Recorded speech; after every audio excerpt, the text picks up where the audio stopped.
हे गाइस, नमस्कार. Welcome back to Teju to learn. जय श्री कृष्ण एव्हरीवन. सो आज आपण पाहणार आहोत ITBP रिक्रुटमेंट. ITBP हे इंडियन रेल्वेचं एक डिपार्टमेंट आहे आणि त्याच्यामध्ये वेगवेगळ्या पदांसाठी वेकेन्सी निघालेली आहे. सो त्याच्यामध्ये head constable and constable motor mechanic या 2 पदांसाठी वेकेन्सी आहे.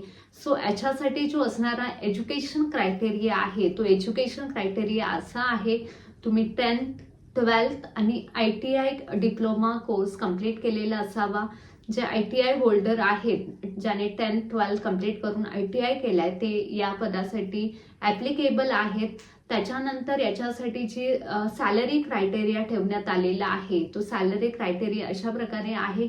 मिनिमम सॅलरी 25,500 टू मॅक्सिमम 81,500 असा हा सॅलरी क्रायटेरिया आहे. त्याच्यानंतर जी तुम्ही फॉर्म फिल करण्याची पद्धत आहे ती ऑनलाईन पद्धत आहे. ऑनलाईन तुम्हाला याला अप्लाय करायचं आहे.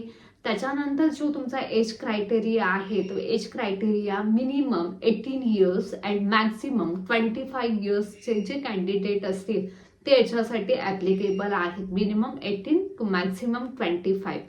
सो त्याच्यानंतर जे आहे तुमची सिलेक्शन प्रोसेस आहे ती रिटन एक्झामने होणार आहे.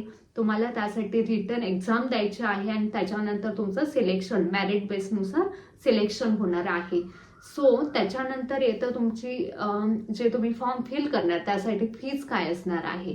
सो जे ओपनमध्ये असतील किंवा EWS मध्ये असतील किंवा OBC मध्ये असतील अशा लोकांसाठी 100 रुपीज ही फीज आहे.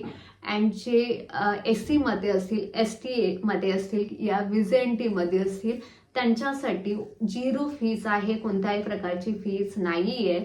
सो तुम्ही इंडियन रेल्वेमध्ये इंटरेस्टेड असाल तर तुम्ही ग्रुप D पासून याच्यामध्ये एंट्री करू शकता.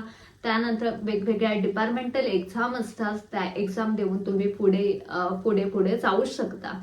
सो अशा प्रकारे हा बेस्ट ऑप्शन आहे. सो लवकरात लवकर तुम्ही ऑनलाईन फॉर्म फिल करायचे आहेत. And thank you so much guys. तसेच अशा वेगवेगळ्या वेकन्सी तुम्हाला आपल्या चॅनलवरती पाहायला मिळतील. सो तोपर्यंत आपल्या या व्हिडिओला लाईक करायचं आहे, शेअर करायचं आहे आणि तेजू टू लर्न या आपल्या चॅनलला सबस्क्राईब करायचे. Thank you so much guys.